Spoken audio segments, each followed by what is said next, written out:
오늘은 시편 78편 우리 70절부터 72절까지 말씀을 가지고요. 오늘의 태도가 내일을 결정한다. 오늘의 태도가 내일을 결정한다라는 제목으로 하나님 말씀 함께 이 시간 나누도록 하겠습니다. 최근에 저희 교회에서는 이 새벽마다, 최근 아니죠. 저희 교회에서는 새벽마다 새벽 기도회를요, 성경을 한 장 한 장씩 읽어가는 강해 설교를 합니다. 그래서 창세기부터 요한계시록까지 매일매일 한 장씩 읽어가면서 그 하나님 말씀을 그 안에서 또 은혜 받고 하루를 살아가는 힘을 얻게 되는데요. 최근에 저희 교회가 새벽 예배 때 이렇게 마친 그 책이 있는데 그 성경책이 뭐냐면요, 전도서였습니다. 이 전도서는 이 솔로몬이 쓴 책인데요. 솔로몬이 노년의 삶을 살면서 그의 인생이 이제 죽음을 막바지 주면서 그가 인생을 돌아보면서 딱 한마디 말을 하게 됩니다. 그 한마디 말이 히브리 말로 헤벨이라는 말을 하게 돼요. 이 헤벨이라는 말은 뭐냐면요, 이렇게 전도서는 기록되어 있어요. 전도자가 말하기 이렇게 합니다. 세상이라는 것이 내가 살아보니 헛되고 헛되며 헛되고 헛되니 모든 것이 다 헛되도다. 헛되다라는 이 말을 히브리 말로는 헤벨이라 그럽니다. 그래서 이 전도서의 중심 주제는요, 헤벨이에요. 헤벨 사상, 헛되다는 것이죠. 근데 이 헤벨이라는 이 말을 한국말로 그냥 헛되다라고만 표현하기에는 너무 그 속에 담긴 뜻이 너무 많아요. 이 헤벨이라는 말의 뜻은요, 이런 뜻도 있습니다. 의미 없는 것, 무익한 것, 그 다음에요, 내뱉는 숨, 그리고 불어오는 바람, 이런 모든 것들을 헤벨이라 그러답니다. 그러니까 인생이라는 것 자체가요, 이게 바람이 어디서 왔다가 어디서 들어가는지 모르는 거예요. 내가 내뱉는 숨이 어디로 사라지는지 모르는 거예요. 이런 걸 헤벨이라 그러는 거예요. 근데 이걸 그냥 듣게 되면은요, 헤벨, 허무하다. 그럼 인생 자체가 허무하다는 건가? 그건 전도서는 허무주의를 얘기하는 건가? 그렇지 않다는 얘기예요. 인생이 이렇게 허무하기 때문에 인생을 잘 살아야 된다는 얘기예요. 그래서 전도서는요, 1장부터 12장까지 그런 허무한 인생이 허무하게 끝나지 않으려면은 어떻게 살아가야 될 것인가라는 것을 쭉 나열하게 됩니다. 근데 제가 이 전도서를 다 마치고 난 다음에 가만히 생각해 보니까요, 그럼 도대체 어떻게 사는 것이 정말 허무하지 않은 인생, 잘 사는 인생인가? 그렇게 살펴보니까 한 가지 성경의 인물이 떠오르는 거예요. 가장 가까운 게 누구냐면요, 이 전도서를 쓴 솔로몬의 아버지 다윗. 다윗은 하나님 앞에 합한 사람이었습니다. 하나님 마음에 합한 사람. 제가 이제 전도서를 끝내고 나니까, 그럼 다윗은 도대체 어떻게 살았길래 그의 아들이 인생이 헤벨, 헛되고 헛되니 다 헛되도다, 이런 상황 속에서 다윗은 도대체 어떤 인생을 살았기에 하나님 마음에 합한 인생을 살았을까? 이 다윗 삶을 제가 이제 추적해 보니까요, 이 다윗 삶이 헛되지 않고 의미 있는 삶을 살았던 이유가 있더라고요. 오늘 우리가 읽었던 이 본문인 시편 78편 70절부터 72절까지 말씀은요, 다윗의 이야기입니다. 그런데 이 짧은 3개의 구절은요, 성경 전체에 다윗이 하나님께 부름받기 전에 무엇을 했는지를 기록한 곳은 여기밖에 없어요. 다윗은 어떤 사람입니까? 민족의 영웅입니다. 지금도 이스라엘에서는요, 다윗을 하나님의 위대한 왕으로 섬기고 있어요. 그러나 다윗은 위대한 왕이기 이전에, 영적인 거장이기 전에 다윗은 어떤 사람이냐?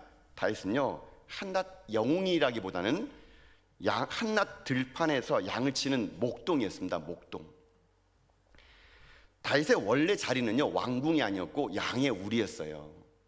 그런데 그가 하나님 마음에 합한 삶을 살았더니 그의 인생의 삶이 아무도 주목하지 않는 양의 우르기 아니라 하나님이 그를 양의 우리에서 왕궁으로, 들판의 자리에서 왕의 자리를 그를 옮겨 주셨다는 거예요. 자, 그렇게 어떻게 역사했냐면 이렇게 하나님이 다가오셨다 그럽니다. 자, 여러분, 오늘 본문의 말씀 70절 말씀이거든요. 자, 70절의 말씀 한번 읽어보도록 합시다. 자, 함께 읽겠습니다. 시작. 또 그의 종 다윗을 택하시되 양의 우리에서 취하시며, 아멘. 자, 보세요. 먼저 하나님이 다윗에게 찾아가셨던 것 같아요. 그리고 그를 취했는데 여기 중요한 단어가 있습니다. 다윗을 언제 하나님이 취했다 그러면 여기 보세요. 양의 우리에 있을 때예요. 양의 우리에. 그러나 양의 우리에서 양을 칠 때 하나님이 그를 불렀다는 얘기거든요. 여러분, 이게 굉장히 중요한 메시지가 여기 담겨져 있습니다. 양의 우리에서 다윗을 불렀다는 것은 뭐냐면요, 다윗은 삶을 열심히 살다가 하나님께 부름 받았다는 얘기예요. 여러분, 우리도 마찬가지겠죠?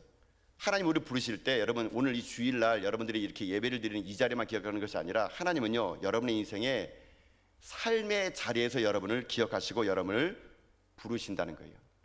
대부분의 하나님 사람들은요 어디서 부름받느냐면요 삶의 자리에서 부름받게 됩니다. 모세도 보세요. 모세도 80세에 자기 장인의 이두로의 양무리를 칠 때 하는 게 부름받습니다. 베드로도요 바닷가에서 어부 생활을 하다가 열심히 생업을 하다가 주님에게 부름을 받았다는 겁니다. 그 부름이 받은 자리는 다 삶의 자리였던 거예요. 양의 우리에서 그는 하나님께 부름을 받았다는 겁니다.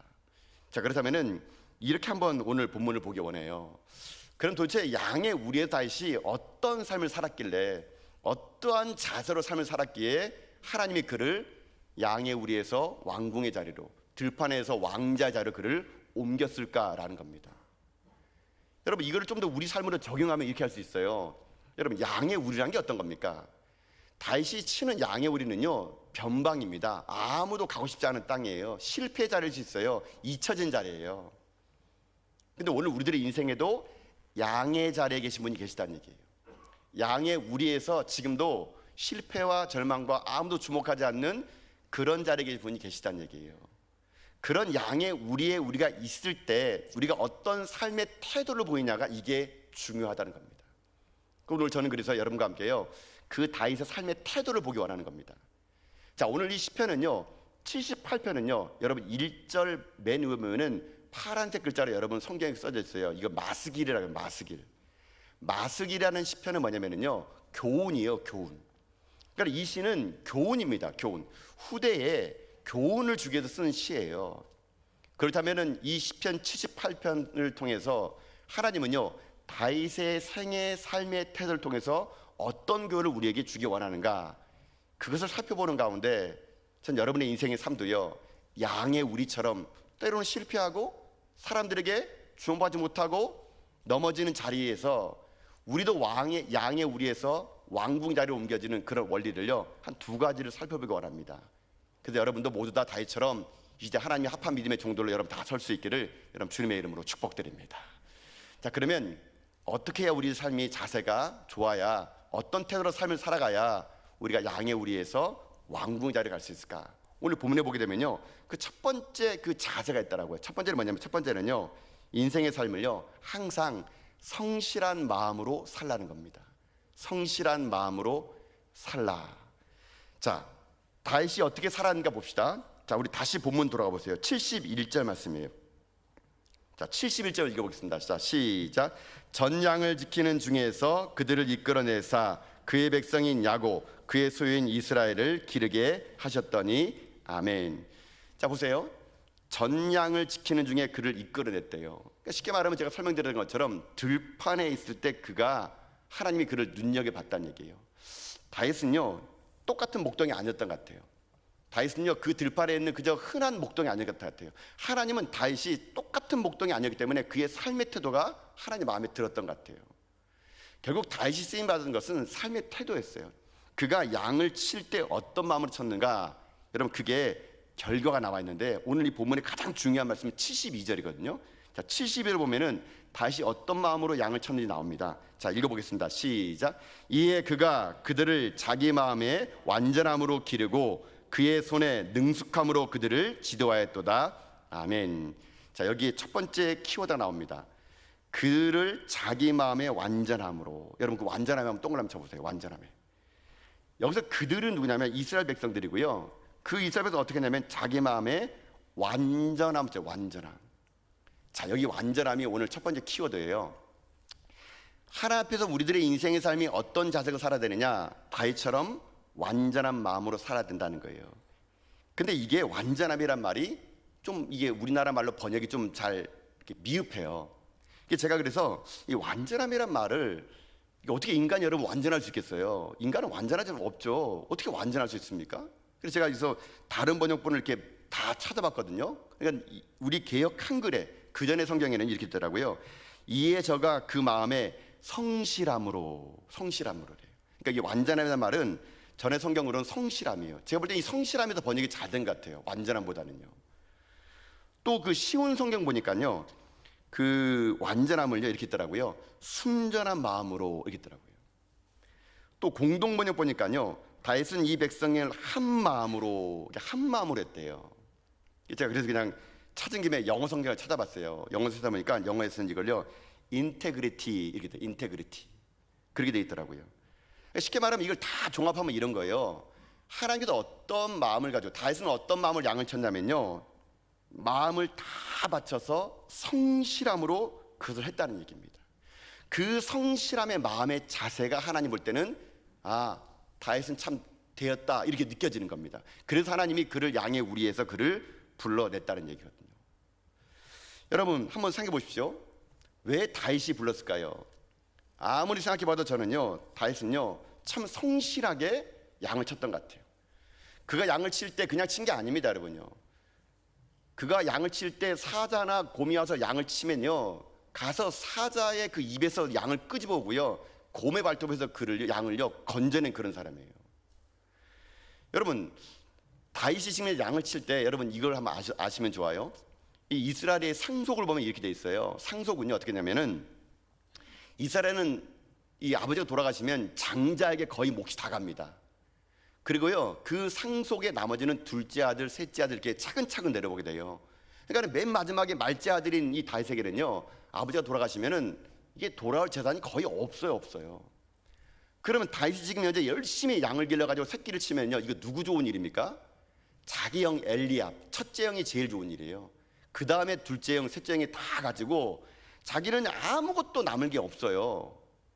여러분 다윗이 만약에 이런 상수법을 알았을 때, 야 이거 내가 미쳤지, 이걸 해가지고 누구 좋으라고 시켜? 그렇게 했으면 그의 삶의 태도는 나빴을 거예요. 근데 다윗은 어떻게 한지 아십니까? 그런 것 아랑곳하지 않았습니다. 자기가 이것을 많이 쳐가지고 양이 새끼가 많이 나면은 재산이 늘어지면은 형에게 돌아갈 것이 많고 나는 없을 거라는 그런 마음으로 친 게 아니고요, 한결같이 그의 삶은요 태도가 좋았어요. 성실한 태도. 누가 보던 않던 계산하지 않고 내게 맡겨진 일에 최선을 다하는 성실한 태도, 그 태도가, 그 성실함이 다윗을 양의 우리에서 왕궁의 우리로 바꿔줬다는 거거든요. 여러분들 잊지 마세요. 삶의 가장 중요한 건요 태도입니다. 태도. 여러분 혹시 지금 여기 계신 분들 중에 연배가 계신 분들을 보죠. 여러분 어르신들은요 사람을 볼 때 어떻게 평가하는지 아십니까? 그 사람이 얼마나 재능이 있네, 말 잘하네, 이거 안 봅니다, 여러분요. 여러분 인생을 좀 오래 사신 분들은요 그 사람의 뭘 보는지 아십니까? 태도를 봐요. 태도. 참 그 사람 태도가 좋네, 그럼 끝이에요, 여러분요. 근데 그 사람 참 태도가 안 좋아 그러면 아무리 능력 있고 실력 좋아도요 태도가 안 좋으면요 끝난 인생입니다, 여러분요. 제가 태도를 얘기하면서 한 가지 들었던 이야기가 있어요. 옛날에 지금은 이제 많이 이런 것들이 없어졌는데, 여러분 혹시 옛날에 무협지나 이게 무술 영화 보게 되면 그런 거 있지 않습니까? 어떤 한 아이가 있었는데 이 아이가 자기가 한번 세상 가운데 큰 일을 하기 위해서, 아버지의 복수를 위해서 산에 들어가서 막 도사 밑에서 막 열심히 막 이제 돌을 닦아요. 막 무술을 배우려고 합니다. 이 아이의 꿈 뭐냐면요, 그 무협지 보면 그게 나와요. 이 아이가 활을 잘 쏘는 명궁이 되고 싶은 겁니다. 그래서 활을 잘 쏘는 도사한테 가가지고 활을 가르쳐 달라고 그럽니다. 여러분 그러면 여러분 잘 아시죠? 그러면 도사가 가르쳐 줍니까? 안 가르쳐 줍니다, 여러분요. 뭐 시킵니까? 맨날 밥 해와라, 청소해라, 설거지시키고 허드렛 일만 시키잖아요. 그러면 그거를 참아내야 됩니다. 그걸 시키면은 내가 무슨 설거지하러 왔냐, 내가 가정부녀하냐 이렇게 해가지고 그걸 뛰쳐나가면은 결코 그 사람은 이 명궁 활을 쏘는 이 사람 될 수 없어요. 어떻게 합니까? 꾸준히 시키면 그대로 그걸 끝까지 하는 거예요. 그렇게 하게 되면 어떡합니까? 나중에 도사가 나중에 그렇게 전수해 주잖아요. 제가 봤던 게 무협지에도 그런 게 있어요. 이 사람이 가가지고 열심히 허드렛일만 하는 겁니다. 가르쳐주지 않는 거예요. 그래가지고 도망가면 또 붙들러 와가지고 또 그냥 빨래 시키고 청소시키고 물기로 하라 이게 시킵니다. 근데 이 도사가 이 아이한테 하나를 가르쳐줘요. 뭘 가르치냐면요, 일 다 끝나면 집에 방에 가가지고 이 쌀 한 톨 있죠, 쌀 한 톨. 쌀 한 톨을 실에 묶어가지고 천장에 매달아가지고 그걸 뚫어지게 보라 그래요. 이 아이가 아니 그 쌀 한 톨을 뚫어지게 보면 뭔 이게 대수인가, 활은 한 번도 본 적도 없는 거예요. 그런데 이 소년이 쌀 한 톨을 계속 스승의 말 따라 뚫어져 본 거예요. 그러다 어느 날 놀라운 일이 생깁니다. 쌀 한 톨을 10년 동안 뚫어져 본 거예요. 그랬더니 쌀 한 톨이 쌀 한 가마리 보이는 거예요. 그러니까 그 밤에 가가지고 스님에게, 스님 이게 웬일입니까? 쌀 한 톨이 쌀 한 가마니 보입니다. 그랬더니 이제 그때야 그 노스승이 화를 닦아내면서 쏴라 해가지고 쏴가지고 명궁됐대요, 여러분요. 여러분 이게 무협지 이야기예요. 그렇다고 오늘 집에 가서 쌀 한 톨 걸지 마십시오, 여러분요. 뭐 목사님 말인가 나도 한번 쌀 한번 쏘아봐야겠다. 이야기 여러분요. 여러분 이게 무슨 얘기를 나타낼까요? 이게 그 얘기예요. 그러니까요. 이 도사가 왜 그에게 화를 안 가르쳤을까요? 태도. 그가 화를 배우기 전에 그 아이가 순종할 수 있는 태도를 보고 그것을 가르쳐 준 거라는 것이거든요. 여러분, 이 세상에 이런 이야기와 마찬가지로 하나님들은 마찬가지예요. 여러분, 하나님이 우리를 부르실 때 능력 있는 자를 부르는 자 아십니까? 아닙니다, 여러분요. 하나님은 능력 있는 자를 부르는 게 아니에요. 하나님은요, 흥없는 자를 찾는 게 아닙니다. 하나님은요, 맡겨진 일에 충성스럽게 성실할 사람, 하나님이 그런 사람 통해서 역사를 만들어가기 원하신다는 것이거든요. 여러분 그걸 기억하세요. 다윗은요 똑똑한 게 아니었어요. 다윗은요 왕으로서의 재질이 아무것도 없었어요.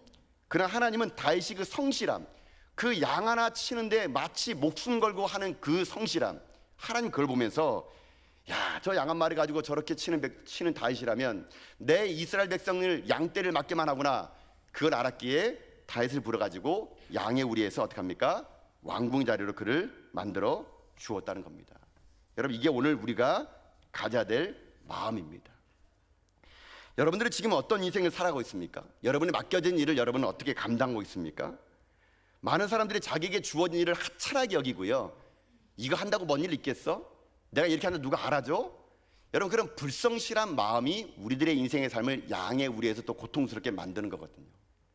다윗은요 하나님이 보든 안 보든, 사람이 보든 안 보든, 그 들판에서 자기 아버지가 보든 안 보든 상관없었습니다. 자기에게 주어진 일을 묵묵히 성실하게 했기에 하나님은 아무도 안 보는 줄 보였지만 하나님 보셨기에 그를 들어 사용해서 이스라엘의 왕으로 그를 삼아 주었다는 것입니다. 그러니 오늘 여러분의 인생의 삶에도 그렇게 하세요. 여러분이 오늘 맡겨진 일이 있습니까? 최선을 다하시고 성실하세요. 예를 들면 여러분 주부세요. 주부면 오늘도 여러분이 설거지를 하고 빨래를 하고 집안일을 하죠. 여러분 사실 그거 귀찮으시죠? 내가 뭐 소뚜껑 운전하러 결혼했나? 뭐 이렇게 하지 않습니까, 여러분요? 근데 여러분요, 내가 주부라면 그 허드렛 일처럼 여기는 것을 최선을 다하는 겁니다. 성실하는 겁니다. 여러분 그게 여러분 인생을 양의 우리에서 왕궁의 자리로 바꿔주는 겁니다. 여기 뭐 애를 키우는 우리 엄마들 있죠. 엄마들 얼마나 애기 키우기 힘드시죠? 여러분 애 키우는 게 보통이 아니에요. 애 키우는 게 얼마나 힘든지 몰라요. 아니 힘드시죠? 하나님의 위로가 함께하길 바라겠습니다. 여러분 애 키우는 것도 근데 내가 왜 애를 키워야 돼? 여러분 이런 마음이 아니라 내가 아이를 기르는 것보다 돈을 벌면 더 많은 돈을 벌었을 텐데 내가 지금 내 재능을 썩혀가면서 애를 키우고 있다니, 이런 마음이 아니고요, 애를 키우는데 최선을 다하는 겁니다. 성실하게 키우는 겁니다. 내가 지금 아이를 위해서 인생을 전부 바칠 것처럼 아이를 기르면 하나님이 그의 아이의 인생을 양의 우리에서 왕궁의 자리로 바꿔주는 거거든요. 저 같은 목회자도 마찬가지예요. 여러분 목사들의 착각이 뭔지 아십니까? 이 목회자의 착각이 이런 거예요. 나는 이런 작은 교회랑 안 맞아. 나는 큰 교회 체질이야. 왜 큰 교회에서 날 안 불러주지? 여러분 안 불러줍니다. 안 불러줘요, 여러분. 여러분 제가 담임 목회 보니까 그걸 깨달으게 되겠더라고요. 제일 제가 많이 깨달은 게 뭐냐면요, 저는 제가 준비가 안 된 것 같아요. 너무 연약하고요, 제가 아는 게 너무 없는 것 같아요. 근데 하나님께서 저에게 이런 좋은 교회를 맡겨주셨어요. 저에게 전화교회는요 과분합니다. 과분해요. 그럼 하나님께 저에게 맡겨줄 때 어떤 마음으로 맡겨줬을까요? 성실함이에요. 성실함. 한 영혼을 위해서 죽을 수 있는 성실함, 하나님 아마 저에게 그것을 맡기기 위해서 이 자리에 불러다 생각합니다. 저는 그래서요 담임 목회하면 할수록 느끼는 게 있습니다. 죽도록 충성하는 거. 담임 목사가 하는 일이 뭔지 아십니까? 마치 이 일하다가 죽을처럼 교회를 섬기는 거예요. 성도를 섬기는 겁니다. 여러분 그런 성실함이 하나님께서 저를 불쌍히 여겨줘가지고요 하나님의 은혜를 주시는 것 같아요. 저는 여러분들이 정말 뭐 저를 막 대단하게 보는데 사실 조금 대단한 것도 있는 것 같기도 하지만은, 네, 하여튼간 뭐 그런 것 같은데 저는 이게 내세울 게 별로 없어요, 여러분. 근데 하나님이 저에게 은혜를 주시니까요 그 은혜가 여러분에게 저를 좋게 보이는 것 같아요, 여러분요. 저는 그래서 할 수 있으면 뭐 하는지 아십니까? 저는요 죽도록 충성합니다. 설교 하나 준비하더라도요, 오늘 이거 설교하다가 죽을 것처럼 설교하고요, 죽으려고 그래요, 여러분요. 최선을 다하다가 저는 하나님 앞에 서고 싶은 게 저희 마음이거든요. 그러다 보니까 하나님이 저에게요, 그렇게 최선을 다하여 성실하게 몸부림치니까요, 부족한 저에게 하나님께 자꾸요 뭘 주냐 하십니까? 막 생각을 부어내요. 생각을. 여러분 제가요 전화기 와가지고, 여러분 사실 여러분 저 때문에 여러분 사역하느라고 좀 바쁘시죠? 죄송합니다 여러분요. 네. 제가 와가지고 벌려놓은 일이 많다 보니까 막 맨날 뭐 이거 끝나면 이거 하고 저거 끝나면 이거 하고, 여러분 사실 이게요 제가 생각하는 게 아니에요 여러분요. 제가 새벽마다 기도하면 이런 기도합니다. 하나님 도와주세요, 살려주세요. 저같이 부족한 자를 보내서 하나님께서 어떻게 하기 원하십니까? 하나님이요 자꾸 제 마음에 선한 생각을 주세요. 선한 생각을. 자꾸 제가 안 해봤던 새로운 아이디어를 막 주세요. 저는 그걸 받아 적었을 뿐이에요. 하나님 앞에 성실하게 몸부림치니까 하나님이요 이 교회를 섬길 수 있도록 여러 가지 많은 선한 일들 주세요. 그리고 내년이란다, 다음 달 5월이면 또 가정의 달 행사를 맞이해가지고요 저희 또 뭐 하려고 합니다 여러분요. 다음 달 5월 달에 이 주제를 제가 이렇게 적었어요. 가족 오락관. 이 가족 오락관의 오가 뭐냐면요, 숫자 5는 5월을 상징하고요, 오락, 이 락자는 즐거울 락자예요. 그래서 이 다음 달 5월 달에는 5가지 즐거움이 여러분이 찾아갑니다. 기대해 주세요 여러분요. 네. 이런 것들이 생각이 자꾸 나는 거예요. 생각이요, 선한 생각이 나서 야 이거 하면 참 성도도 행복하겠다, 야 이거 하면 참 하나님께서 기뻐하시겠다, 자꾸 생각이 나는 거예요. 생각이 나는 거. 여러분 성실하게 그 일에 최선을 다하며 이 일을 할 것처럼 죽어갈 사람에게는요 하나님이요 길을 열어주시고, 하나님은요 그 사람들 통해서 하나님은 역사를 이뤄간다는 거거든요. 그러니 여러분 오늘 저는 여러분에게 그렇게 부탁드리고 싶습니다. 사랑하는 성도 여러분, 여러분의 주어진 일이 아무리 작을지라도 충성하십시오. 여러분 맡겨진 일이 여러분 이 교회 사역뿐만 아니라 여러분 직장에서도요 성실하십시오. 여러분 그리스도인들 성실해야 됩니다. 열심히 일하세요. 남들 안 보다가 똑같게 놀지 마시고요, 여러분들은 정직하게 일하셔야 돼요. 그 성실함의 무기가 돼야 됩니다. 그래야 여러분들이 인생의 삶이 양의 무리에서 왕궁의 자리로 가는 거예요. 그렇게 살았던 사람을 소개시켜 볼까요? 여러분 기억하십니까? 제가 옛날에 읽었던 책 중에 이런 책이 있어요. 내 인생에 은퇴는 없다라는 책이 있습니다. 여러분 이게 누가 쓴 책이냐면요, 서상록 씨가 쓴 책이에요. 서상록 씨 잘 누군지 모르시죠? 그럼 이렇게 얘기하면 알지 몰라요. 옛날에 여러분 우리 대기업 중에 산미그룹이 있습니다. 산미그룹. 그 기억하십니까? 옛날에 막 산미 슈퍼스타들 막 이렇게 야구단 만드는 산미그룹. 이 산미그룹의 부회장이요 이 서상록 씨예요. 근데 이분이, 서상록 씨가 산미그룹 부회장이었는데 이 산미그룹이 잘 나가다가 그 97년도에 이 회사가 망해버려요. 부도나 버립니다. 완전히 회사가 해체돼 버려요. 근데 해체됐는데 이 서상록 씨가 몇 개월 만에요 다시 세상에 등장합니다. 근데 등장하는 곳이 어딘지 아십니까? 롯데호텔 웨이터로 갑니다. 롯데호텔 웨이터. 여러분 상상해 보세요. 자기가 부회장이었는데 회사가 망했어요. 그러면 자기가 체면이 있고 저러면 자기가 또 인맥이 있지, 여러분 어떻게 웨이터 합니까? 근데 서상록 씨는요 자기가 평소 하고 싶었던 일이 뭐냐, 웨이터였대요. 그래서 이분이 롯데호텔 들어가서 웨이터. 근데 웨이터를 하는데 얼마나 열심히 하냐면요, 이거를 위해서 태어난처럼 이 사람 웨이터합니다. 백발이 허연 사람이요 아주 젊은 사람 앞에서 굽신거리면서 서빙을 하는데요, 여러분 이분이 얼마나 열심히 했냐면, 자기가 그 프랑스 그 레스토랑이었거든요, 롯데호텔에. 거기 있을 때 자기가 알고 있는 모든 인맥 있는 사람들 편지 썼어요. 한번 와서 식사 한번 하라고. 그러니까는 모든 인맥 있는 사람들 와가지고 보는데, 아니 보니까는 이 산미그룹 부회장 거예요. 아니 어떻게 여기 있으세요? 그러니까는 자기 망해서 웨이트하고 있대요. 근데 그분이요 그 웨이트하면서 받는 월급이요 부회장 때 받은 월급의 10분의 1도 안 된대요. 10%도 안 된대요. 조그만 월급 받는데 그 일에서 태어난 사람 열심히 하게 됩니다. 여러분 결국 그분이 어떻게 됐을까요? 그 작은 일 열심히 했더니 이분이 웨이터 오래 못했습니다. 오래 못하죠. 세상이 그걸 가만 놔두겠습니까? 그렇게 삶의 자리를 살아가는 성실한 사람을 데려가기 시작하는 게 스카우트하기 시작한 거예요. 러브콜에 온 거예요. 제가 알기로 이 서상록 씨가요 한 4년 2개월 웨이트 하다가 그만뒀습니다. 스카우트 제의 받아가지고 좋은 자리 갑니다. 남은 인생 동안요 강연하러 다니고 책 쓰고 많은 젊은이들에게 도전을 주는 인생으로 여러분 살게 돼요. 여러분 서상록 씨가 왜 이렇게 됐을까요? 삶의 태도가 중요해요. 태도가. 자기가 부회장의 그 타이틀을 다 벗어버리고 웨이터지만 최근했던 그의 삶의 태도, 그 태도가 그의 인생의 미래를 결정하게 됐다는 거거든요. 여러분 잊지 마세요. 그래서 제가 오늘 설교 제목을요 오늘의 태도가 내일을 결정한다 이렇게 지었어요. 사실 이게 이렇게 짓고 싶지 않았고요, 제가 오늘 이 설교의 제목을 인사이트를 얻었냐면은 미국의 그 연설가이자 동기부여인 지그 지글러라는 사람이 있습니다. 지그 지글러, 지그지글러라는 사람이 지그지글러 사람. 이 사람이 아주 유명한 말을 해요. 이 말합니다. 이 사람이 했던 말인데요. 이렇게 얘기합니다. 능력이 아닌 태도가 당신의 고도를 결정한다. 자, 이거는 천년 만에 한 번만 나올까 말까 말이기 때문에 다시 한번 드릴게요. 자, 능력이 아닌 태도가 당신의 고도를 결정한다. 사실 그 영어로 읽어야 이게 좀 이렇게 말이 되는데요. 여러분 보세요. 제가 사실 이 설교 제목을요, 이거 그대로 쓰려고 했어요. 능력이 아니라 태도가 당신의 고도를 결정한다. 근데 너무 길어가지고 잘렸어요, 주보에서. 그러니까 짧게 하라 그래가지고 이제 바꿨는데요. 여러분 이거예요.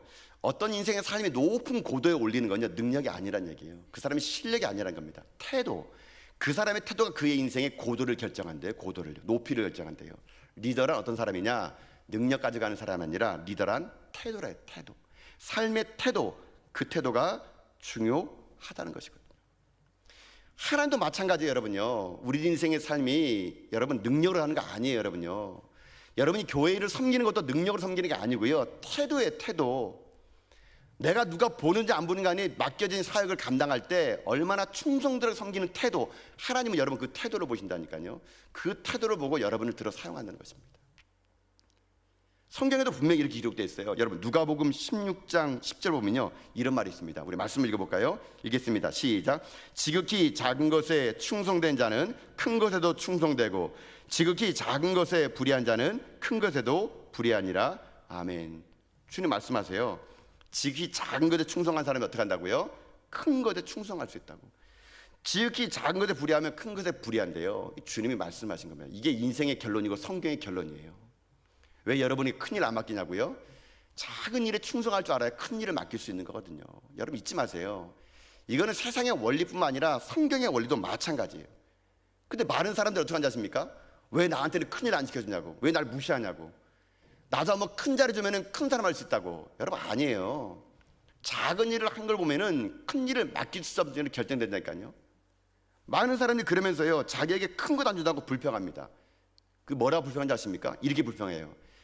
자기가 원래 좋은 집안에 태어났으면 이렇게 안 됐을 거라는 얘기예요. 여러분 들어보세요. 한국 사회에 있는 팽배한 이 수저 계급주의, 수저 계급론이라 부르고 싶어요. 저는 수저 계급론. 뭔지 아시죠? 나는 은수저가 아니어서 안 된대요. 나는 금수저가 아니야 안 된다. 나는 흙수저래요. 태어날 때 자기 가정의 경쟁력이 나는 흙수저니까 나는 안 되는 인생이래요. 여러분 그런 인생의 태도는 멀래도 안 돼요, 여러분요. 멀래도 안 돼. 그런 사람은요 금수저라도 안 됩니다, 여러분요. 여러분 다윗은 흙수저예요, 흙수저. 흙수저였지만 다윗은 어떻게 합니까? 성실하게 일했습니다. 성실하게 양을 길렀어요. 마치 이 양이 내게 재산으로 남아오지 않더라도 충성을 다해서 일했더니 하나님이 그의 성실함 보시고 다윗을 양의 부리에서 어떻게 합니까? 왕궁 자리로 옮겼다는 거거든요. 여러분 탓을 하면 한도 끝도 없습니다. 내 인생은 뭐 흙수저니까 안 된다고요? 여러분 그러면 이 세상에 흙수저인 사람은 다 망해야 됩니다. 그렇지 않습니다. 내 삶에 얼마나 그 삶이 충실하냐, 그게 중요하다니까요. 다 남 탓하는 사람 보면요, 인생의 삶이 늘 언제나 이런 인생으로 마감이 되는 거예요. 그래 여러분 이거를 또 한번 보세요. 제가 뭐 그런 얘기 들어봅니다. 자기가 시집만 잘 갔으면 이런 인생 안 살 거라 그러니까요. 제가 만나보면 그런 말 하잖아요. 내가 남편만 잘 만났으면 그때 그 오빠를 잡는 건데 그 오빠를 놓치고 내가 이 왼수를 만나는 바람에 내 인생이 이렇게 망가졌다. 여러분 아니에요. 여러분이 그 왼수 때문에 이 자리에 있는 겁니다, 여러분요. 내가 이 왼수를 만나가지고 내 인생의 삶이 이렇게 됐다고 하지 마시고요. 여러분 그 왼수 때문에 기도하다가 이제 온 거 아니겠습니까? 여러분이요 사랑하고 섬겨보십시오. 남편이 바뀝니다. 바뀌어요. 탓하고 불평하는 것이 아니고 섬기고 사랑해보면요 바뀌게 되는 거거든요. 여러분 이것이 성경의 법칙입니다. 법칙. 그래 사랑하는 성도 여러분, 오늘 우리가 한 가지를 붙듭시다. 이 땅 삶을 살아갈 때 우리 인생이 양의 우리처럼 실패한 자리고 변두리 인생이고 흙수저일지라도 최선을 다하시고 성실하십시오. 거기에서 하나님이 여러분을 보십니다. 그런 자에게 하나님께서 양의 우리에서 왕궁 자리로 인도하여 주시는 거라는 거죠.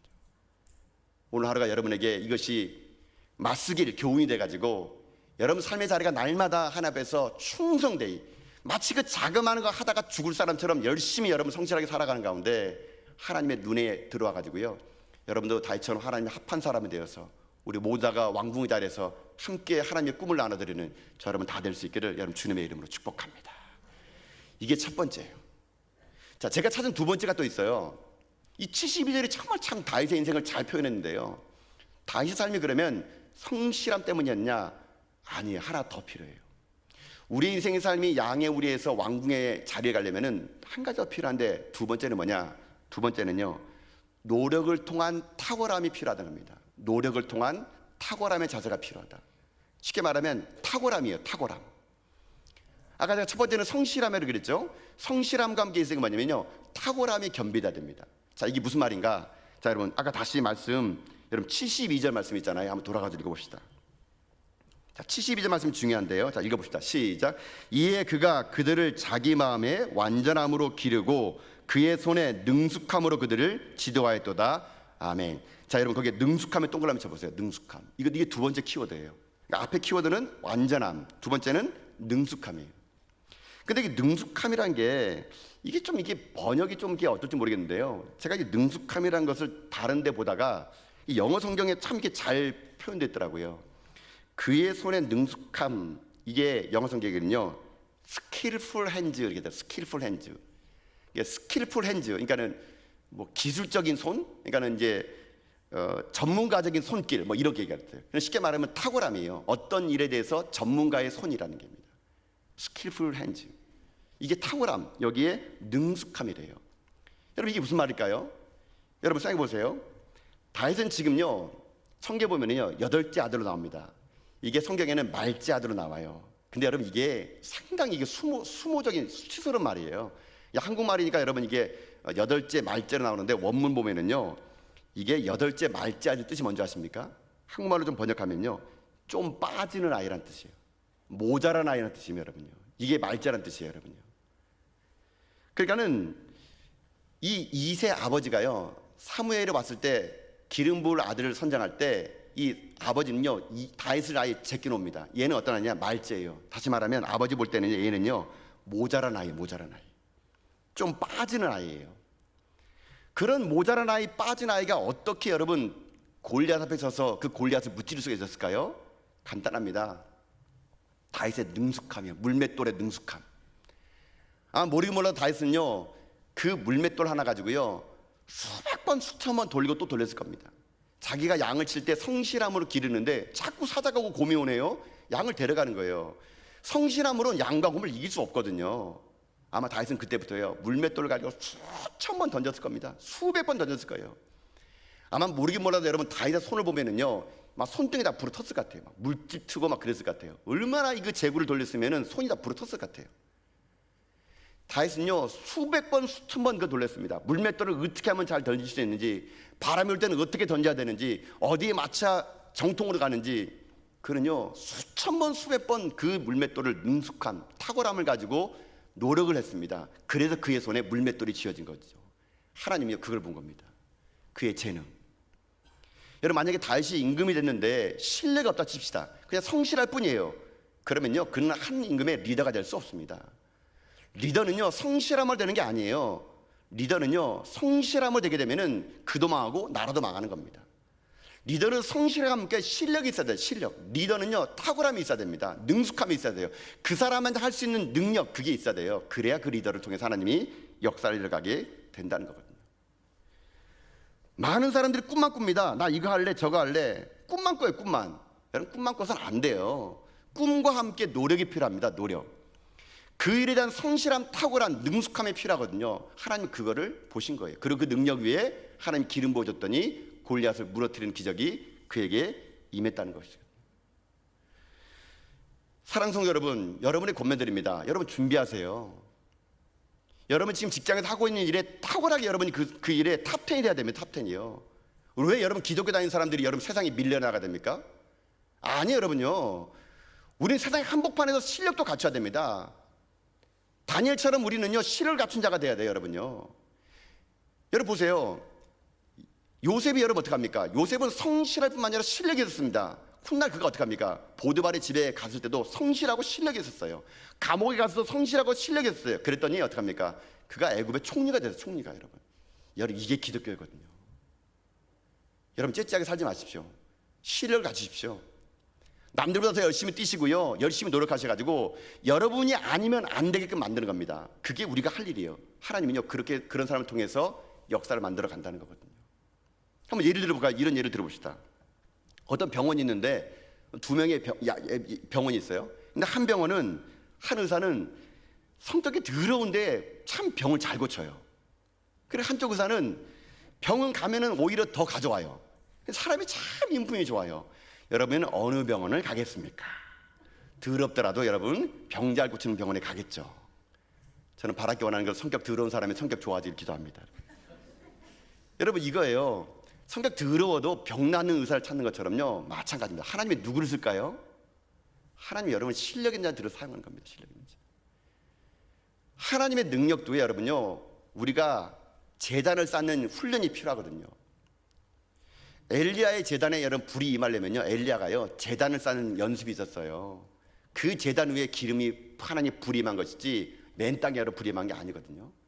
하나님도 이 시대를 사용할 때요 그렇게 사용하십니다. 다윗 손에 물집이 할 정도로 수천 번 돌린 물맷돌이 그에게 능숙함에 대여 그 원리를 가지고 왕의 자리까지 올라갈 수 있었다는 거 잊지 마십시오. 하나님 오늘도 여러분의 인생의 삶에 그렇게 여러분을 사용하기 원하십니다. 그래 사랑하는 성도 여러분, 더 나은 내일을 기대하십니까? 양의 우리에서 왕궁의 자리가 원하십니까? 그저 꿈만 꾸지 마시고요 여러분 삶에서 끝까지 견뎌내시고 실력을 쌓으시고 탁월함을 가지고 능숙함을 가지고 여러분만이 독특한 여러분의 아이덴티티를 만들어 가지고요 여러분 세상에 맞짱 뜨십시오. 그래서 세상 가운데 여러분 한복판에 서 가지고요 하나님의 이름으로 내가 됐노라고 여러분 호령하십시오. 그게 하나님 여러분을 향한 뜻입니다. 오늘도 여러분의 인생의 삶에 부정하고 있습니까? 열심히 노력하십시오. 기도하십시오. 실력을 갖추십시오. 그래서 밀리지 마세요. 세상에요. 세상에 나가서 당당하게 여러분들 높이 올라가세요. 그래서 높은 자리에 올라가서 하나님이 내게 이렇게 했다라고 여러분 고백하십시오. 그게 하나님의 영광일 수 있습니다. 제가 그랬던 것 같아요. 제가 신학교 들어갈 때 저를 가르쳤던 그 목사님이 계세요. 근데 그분은 지금도 목사님이신데 제가 이제 담임 목사 때도 워낙 청년 때부터 저를 봐가지고요 저를 그냥 제 이름을 불러요. 저한테 한 번도 최 목사라고 안 부르는 것 같아요. 그분은 항상 저에게 이름 불러요. 영진아 영진아 부릅니다. 근데 오히려 그게 전 익숙해요. 그분이 제가 신학교를 간다 그러니까 저에게 딱 이 말하더라고요. 영진아 신학교를 들어가게 되면 도끼날을 가르고 와야 된다. 무슨 제가 나무꾼도 데리고 다니는데 도끼날 가라고 해가지고 무슨 뜻인지 잘 모르겠더라고요. 근데 그분이 참 그렇게 말을 잘하는 편이에요. 심오하게 말합니다. 도끼날을 가르고 신학교를 나오래요. 도끼날이 뭘까? 알고 봤더니 그분이 그 말을 하셔가지고 도끼날이라는 것은 딱딱한 책상을 벗삼으며 낙타의 무릎을 하는 게 꿇어나가며 지성과 영성을 겸비해가지고 나오는 거래요. 남들 어디 갈 때 따라가고 남들 어디 놀 때 따라가고 남들 쉴 때 쉬어서는 도끼날을 갈 수 없다는 얘기예요. 제가 그 말 듣고 열심히 도끼날 갔던 것 같아요. 열심히 도끼날 갈았습니다. 신학교를 졸업하면 누구나 하나 도끼를 가지고 나온다 그럽니다. 근데 정말 그분 말씀 저는 그렇게 되더라고요. 제 동기 중에 함께 했던 친구는요 도끼를 갖고 왔는데 맨날 여기 가고 저기 가고 여기 가고 저기 가고 분주했어요. 딱딱한 책상에서 지성을 공부하지 않고 하나님 무릎 꿇는 게 별로 없었던 것 같아요. 그런데 그분이 나가가지고 도끼를 갖고 나가는데 여러분 도끼날이 묻으면 어떻게 하십니까? 교회 가서도요 사역하게 되면요 나무를 치는데 나무 치는 소리는 요란합니다. 나뭇잎은 흔들려요. 근데 나무가 넘어가지가 않아요. 왜요? 도끼날에 묻기 때문에. 그 도끼날을 갈아보세요. 밖에 나가 사역하게 되면요 한 방에 나무가 팍팍 쓰러집니다. 저보고 그걸 가르쳐주더라고요. 도끼날을 갈아라고. 여러분 이게 실력이고 영성이고 이게 탁월함이고 능숙함이거든요. 여러분 목사도 이러한데 하물며 여러분은 아니겠습니까? 여러분이 세상 살아갈 때 여러분 세상에 밀리지 마시라는 얘기예요. 탁월함을 가지고 능숙함을 가지고 세상 한복판에서 하나님이 여러분을 들어 사용하는 걸 여러분들이 나타내 보여주셔야 됩니다. 다윗 그는 능숙함으로 하나님께 무장된 사람이었습니다. 물맷돌을 수천 번 돌리며 하나님의 은혜를 구했더니 그가 하나님 앞에 쓰임받는 인생이 됐던 것처럼 여러분의 삶이 오늘 양의 우리에서 왕궁의 자리를 부러워하지 마시고 실력을 갖추시고 탁월함을 가지고 능력함을 가지고 여러분도 인생 한복판에서 멋지게 하나님께 쓰임받는 여러분 다 될 수 있기를 주님의 이름으로 축복합니다. 사랑하는 성도 여러분, 오늘 우리는 다윗이 어떻게 하나님 앞에 쓰임받았는가를 두 가지를 살펴봤습니다. 그의 다윗은 삶의 태도가 달랐습니다. 두 가지 기억하십시오. 성실함과 탁월함입니다. 여러분 삶마다 이 성실함과 탁월함과 무장해서 이 땅 주님 앞에 쓰임 받는 저 여러분 다 될 수 있기를 주님의 이름으로 축복드립니다. 아멘. 자,